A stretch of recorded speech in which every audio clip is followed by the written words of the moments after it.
Level 1, the summer analyst. You are 21 years old, and you are wearing a suit that cost you 3 months of your part-time job savings.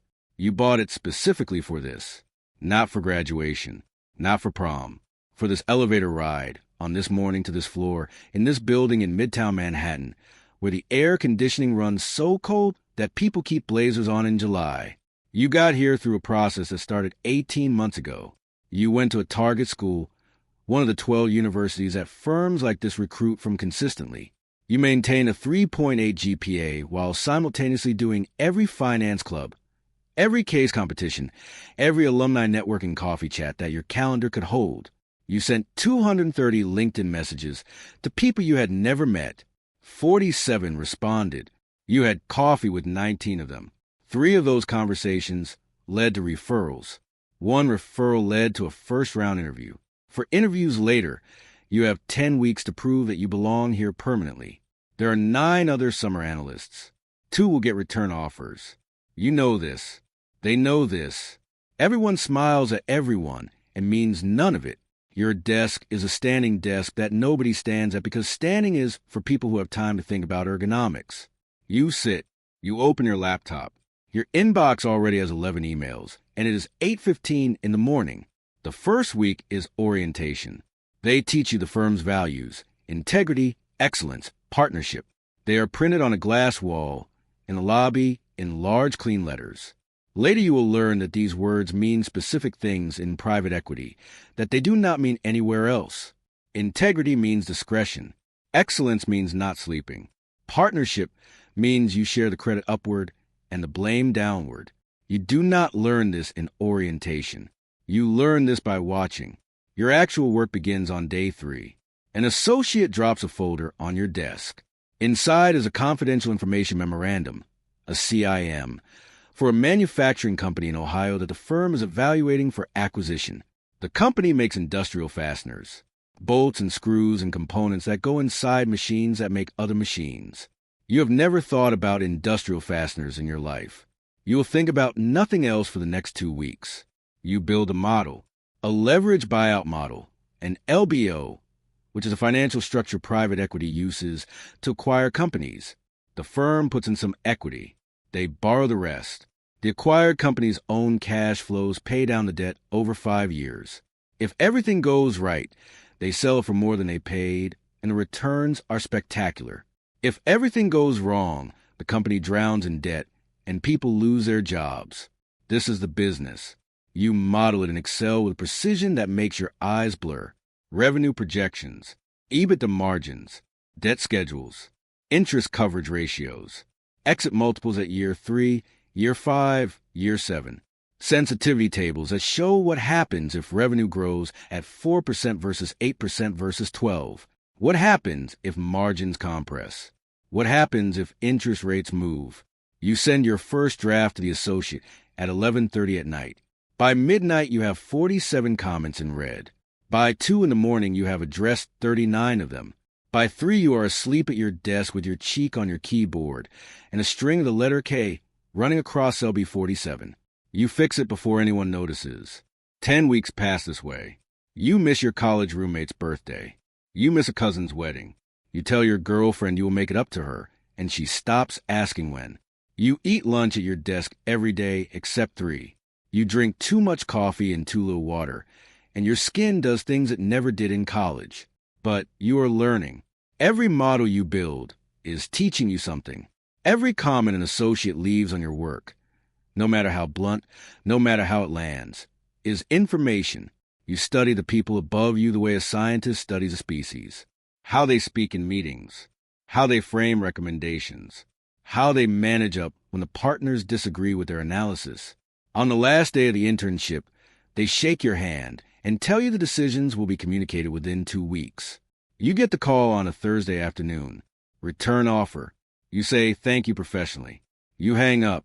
You sit in your childhood bedroom. You came home for the weekend, and you stare at the ceiling for a full minute. Then you text your girlfriend. Then your parents. Then you open your laptop and start reading about the industrial fastener market because the deal is still live and you want to know more than anyone else in the room when you walk back in. Level 2, the first-year analyst. You are 22, and you are no longer on a clock. This is your job now, not a 10-week audition, a career. The distinction feels meaningful until the first Monday of full-time employment, when the work is exactly the same as the internship, except the stakes are higher and the safety net of being a summer student is gone. You are an analyst. The title sounds important. The reality is that you are the engine room.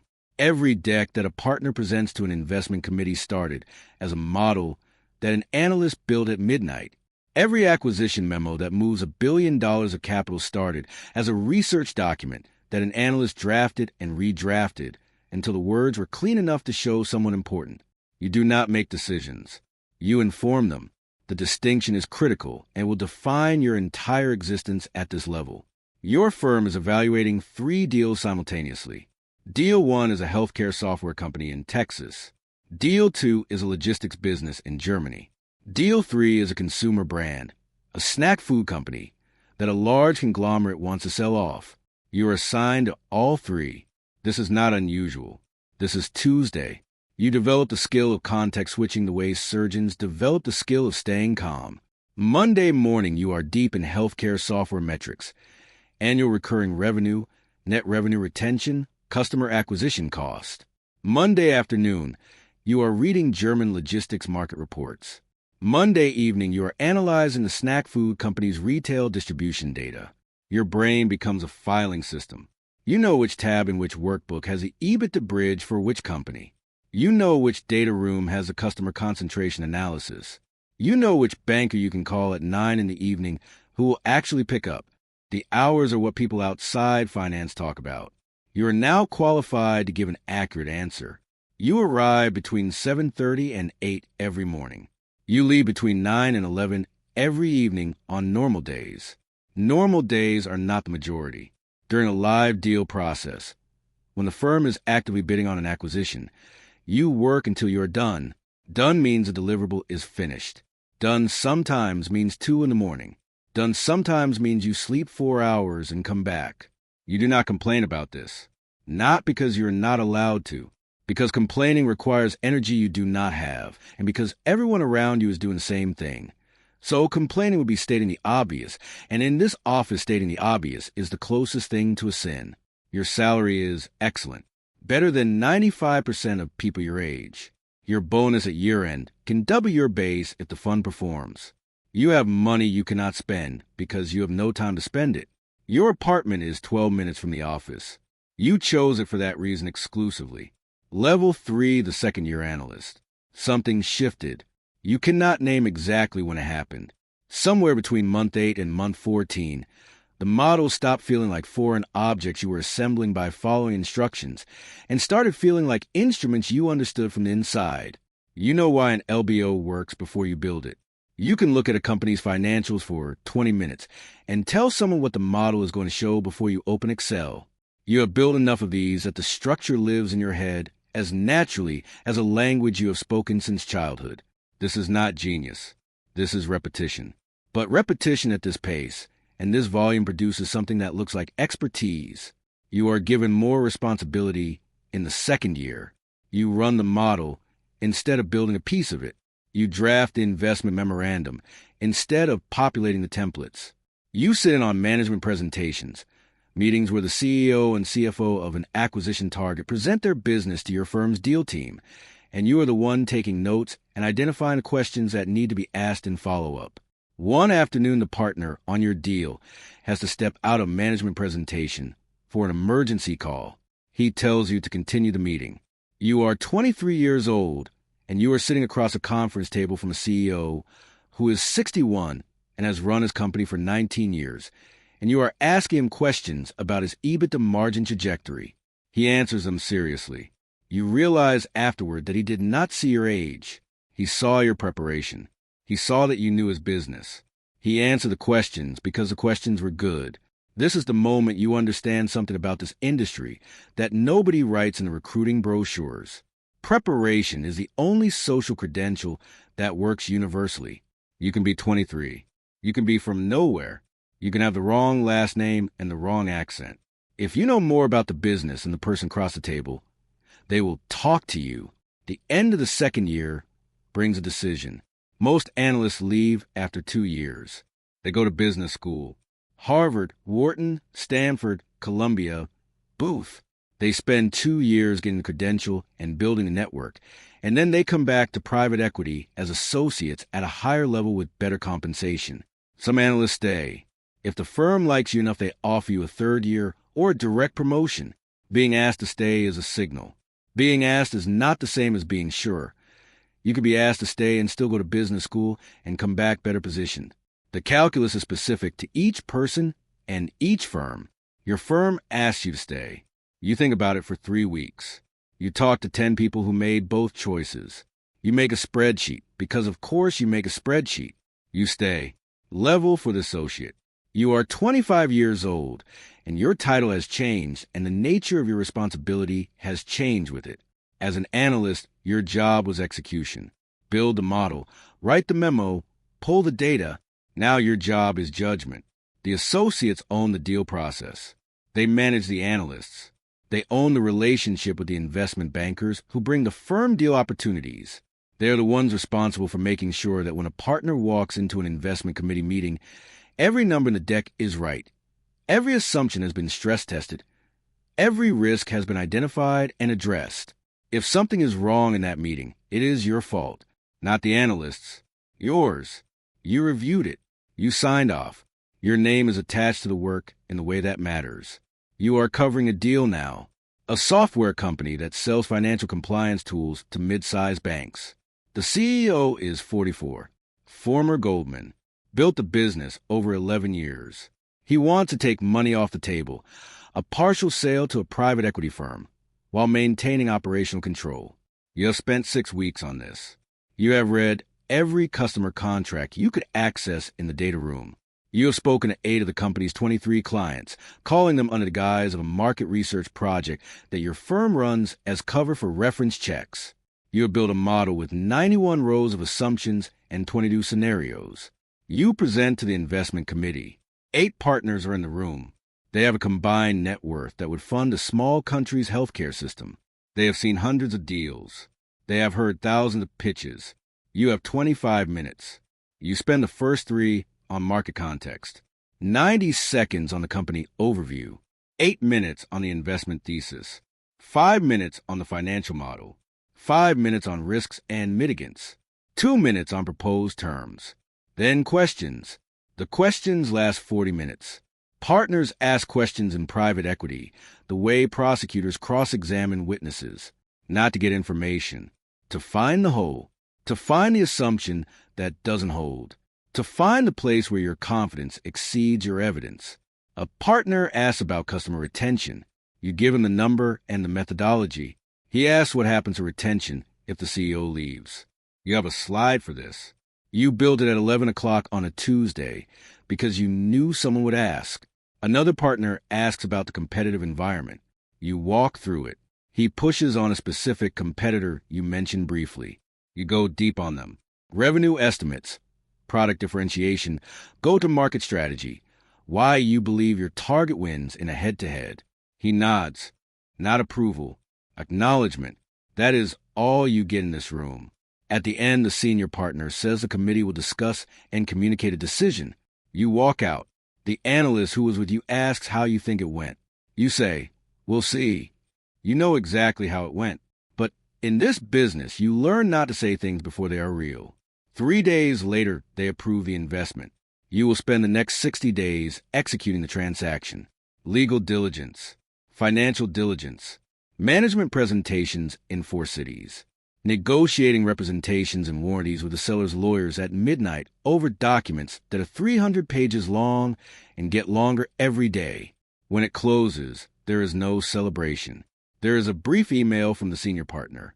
There's a deal tombstone that will sit on a shelf in the office.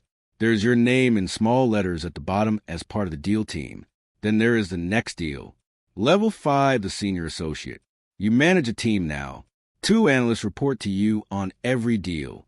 You are the person who assigns the work, reviews the output, and decides what is good enough to go upward and what needs to go back for another pass. You have become, without meaning to become, the thing that was done to you. You leave comments on models at midnight. You send emails with questions that require full sections to be rethought. You sit across from analysts in conference rooms and ask them to explain their assumptions and watch their faces when they cannot. You try to do this with more grace than it was done to you. Sometimes you succeed. The business does not naturally reward grace. It rewards speed and accuracy, and the analyst who receives grace sometimes mistakes it for an invitation to be wrong again. You learn to calibrate. Firm when firmness protects the work. Patient when patience produces something better. The line between those two moves constantly. You are being evaluated for promotion to vice president. The evaluation is not formal. There is no test. There is no rubric. There is a partner, your direct sponsor, who has been watching you for 3 years and forming a view. The view is about deal sourcing and judgment and leadership and something harder to name. Whether you have the instincts, you know people with everything on paper and did not get promoted. Perfect models, perfect memos, perfect work product. And something was missing that the partners could not name and the person could not supply. You know people who were promoted despite obvious gaps because the partners believe in a potential that had not yet fully arrived. The process is human and therefore imperfect, and you cannot fully control it. What you can control is the next deal. You focus on the next deal. Level 6, the vice president. You are 30 and you are beginning to understand what this business actually is. It is not about models. The models are necessary, but they are not the business. The business is relationships and judgment and the ability to see something in a company that other firms have not seen, or to see it faster, or to have access to it through a relationship that took years to build. You now spend a meaningful portion of your time outside the office. You attend industry conferences, not as an attendee, as a participant. You are on panels now. Junior ones, not the keynotes, but real panels where you speak to real rooms and lead with business cards from people who are building companies or advising companies or selling companies. You maintain a coverage list. Companies in your sector that you track over time. You know the CEO of 17 companies well enough to call them directly. You know another 40 at the business card level. You are constantly adding to both lists. This is called deal sourcing. It is the highest value skill in private equity, and it is a skill that separates the VPs who become principals and partners from the VPs who plateau. You closed 2 deals this year as the lead deal professional. One of them is a business you sourced yourself. A founder you met at a conference 18 months ago. You stayed in contact. You flew to his city twice for dinner. You sent him research on his industry. You called him when a competitor was acquired to share your perspective on what it meant for his business. When he decided to bring on a private equity partner, he called you before he called a banker. Your firm wins the deal without an auction process. No competing bids. Better pricing, better terms, faster close. The senior partner tells you in a private conversation that this is exactly what the firm needs at the VP level. You remember the moment. You store in the same place where you store the rejection letters from firms that did not call you back when you were 21. Level 7, the principal. You are 33. You are 1 level below partner. The title is principal, and what it means in practice is that you are being tested for the final promotion. Every deal you do now is a partner audition. Can you originate? Can you lead? Can you sit across from a CEO and represent the firm with the authority and credibility that the firm's reputation requires? You own 4 portfolio companies now, meaning the firm has invested in 4 businesses that you are responsible for monitoring and helping grow until they are sold. This is a part of private equity that nobody talks about in recruiting. The deal is exciting. The diligence, the model, the process, the close. That is the part that draws people to the industry. After the deal closes, you own the business. And owning the business means sitting on the board, attending monthly management meetings, reviewing monthly financial packages, asking the CEO why revenue is tracking below plan, and listening to the answer, and deciding whether the answer is acceptable or whether something needs to change. Sometimes something needs to change. Sometimes the something is the CEO.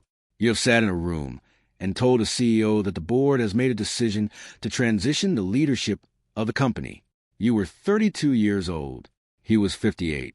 He had built the business over 14 years. He had 40 employees who knew his name and respected it. You told him professionally. You told him with the language that HR and legal had prepared. You told him about the transition agreement and the severance and the messaging that would go to the employees. He looked at you for a moment and then looked at the table. He said, "I understand." You drove back to the city. You did not feel good about it. You did not feel bad about it. You felt the specific flatness that comes from doing something that was necessary and unpleasant and correctly done. You ordered dinner at your desk and worked until midnight on a new deal. This is what the job actually is. Level 8, the partner. Your name is in the meeting now, not literally. But when someone in the industry says, "I know someone at your firm," and they say the partner's name, and that name is yours, that is a different thing from every level that came before it. You are a partner. You have equity in the fund, not just a salary and a bonus, a percentage of the carried interest. The profits the fund generates above its target return. If the fund performs, your share of that performance is life-changing money. Not over a year, over 10 years. The fund cycle is long. You are betting a decade of your career on your own judgment. You now run the firm's healthcare technology strategy. Every deal in that sector flows through you. You have built a reputation in the industry for knowing the space deeply. Founders in healthcare technology know your name. Bankers bring you their best mandates. When a company in your sector is going to market, your firm is on the short list before the process even begins. This did not happen by accident. You have spent 11 years building it. Every conference you attended, every CEO relationship you maintained, every piece of research you shared with someone before they needed it. It accumulated the way compound interest accumulates. Slowly, then suddenly, the economics of partnership are significant. Your base salary is the smallest component of your compensation. The bonus is larger, but the carry, the share of profits, is what the whole career was pointing toward. In a good year, with a performing fund, your total compensation is 8 figures. Not every year. The carry pays out when companies are sold, which happens on a timeline the market controls. Not you. Some years the distributions are enormous. Some years they are zero. You have learned to think in fund cycles, not fiscal years. This is a form of patience that very few people who entered finance with you possess. Most of them needed the annual feedback loop of a bonus. You learn to be comfortable with delayed, lumpy, enormous rewards. Level 9, the managing director. You oversee multiple strategies now. The fund has grown. What started as a single buyout strategy has expanded. There's a growth equity strategy for younger companies. There's a credit strategy for debt investments. There's an infrastructure strategy that one of your partners championed and built into a significant business. Your role is senior enough that you spend as much time on the business of the firm as you do on the investments, investor relations, fundraising, regulatory compliance, talent management. The partners who report to you need to be developed, evaluated, promoted, and occasionally managed out. You are running a financial institution. Fundraising is the oxygen of private equity. Every 4 or 5 years, the firm raises a new fund. You go on the road, you and the founding partner and the investor relations team, and you present to institutional investors around the world. Pension funds in Canada, sovereign wealth funds in the Middle East, university endowments in New England, insurance companies in Japan. They ask you the same questions at every meeting. What is your sourcing edge? How do you win deals without overpaying? What is your value creation playbook? How do you manage downside scenarios? What makes your team different from 40 other funds asking for their money? You have answered these questions so many times that you have to work to stay present while answering them, to give the impression, which must also be the reality, that you are thinking about the answer fresh each time. You raise $4 billion. This takes 18 months. You visit 23 cities. You have the same conversation in different rooms with different accents around the same numbers for 112 times. When the fund closes, you fly home and sleep for 14 hours straight. Then you start investing. Level 10, the founding partner. You started this 22 years ago. You were 28 years old. You left a large firm where you were a rising partner because you believed you had a better approach. You believed you could build something better than what existed. You believe this with the specific confidence of someone who has not yet tested belief at full scale. 3 investors gave you money, a total of $80 million. One of them was a former mentor. One was a pension fund whose investment committee you had cultivated for 2 years. One was a family office run by a man who had made his money in manufacturing and trusted your red on industrial businesses. You told them you would return their capital doubled within 5 years. You did it in 4. The fund grew the way things grow when the underlying thesis is correct and the execution is disciplined. 80 million became 400 million, became 2 billion, became 8 billion. Each fundraise was larger than the last because the track record supported it. Performance is the only marketing that works in this business at scale. Everything else, the branding, the conferences, the press coverage, is amplification. The signal has to be real. You made mistakes. You overpaid for a retail business in 2015 that the market was already moving away from. You held it 2 years longer than you should have because you believed the turnaround was coming. It was not coming. You sold at a loss and wrote a memo to your partners analyzing every decision that led to the outcome. You distributed that memo to your entire investment team. Some of your partners thought this was unusual. Admitting failure publicly inside your own firm, you told them, the only way to not repeat a mistake is to examine it in daylight.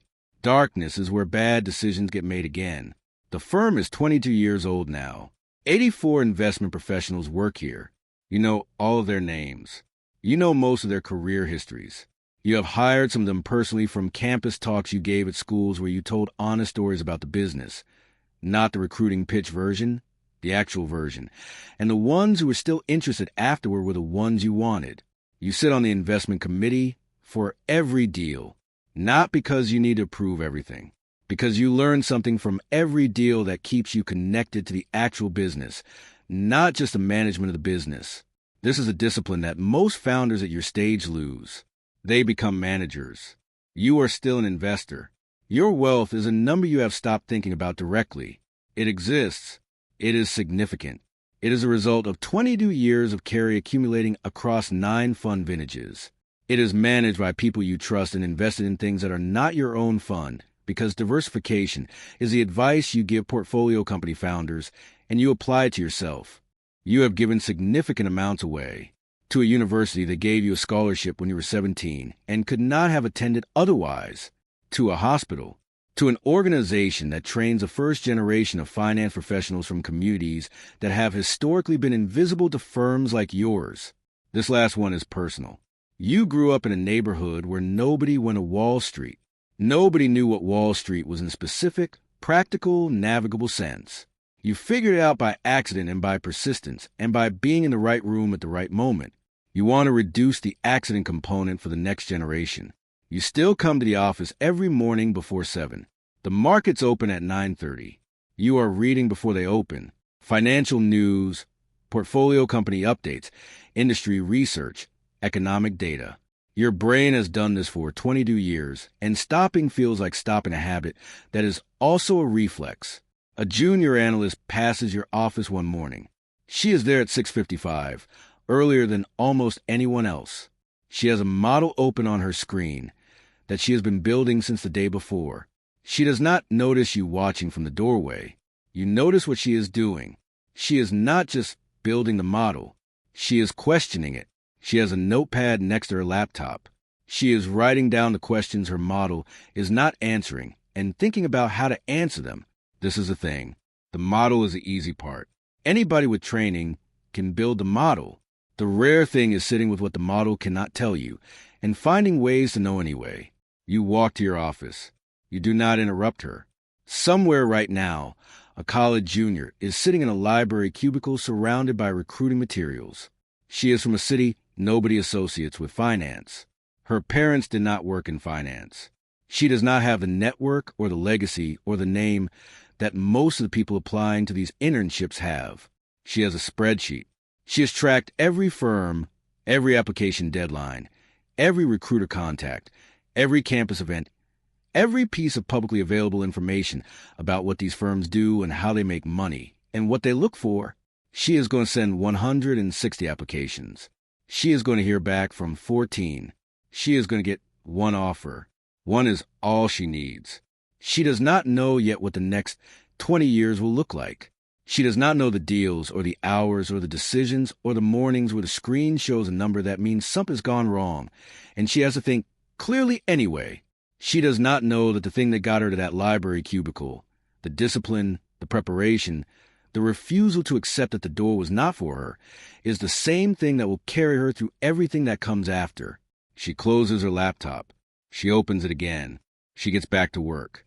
The cycle continues.